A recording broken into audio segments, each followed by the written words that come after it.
magtagumpay bilang isang bayan.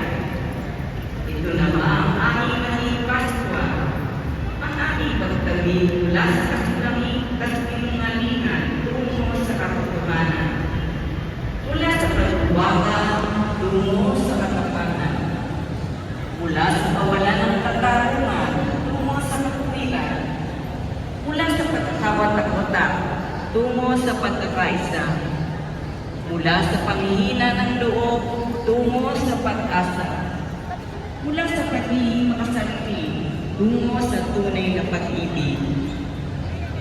Sa panahon ito ng pananaliwa, at sa naman ng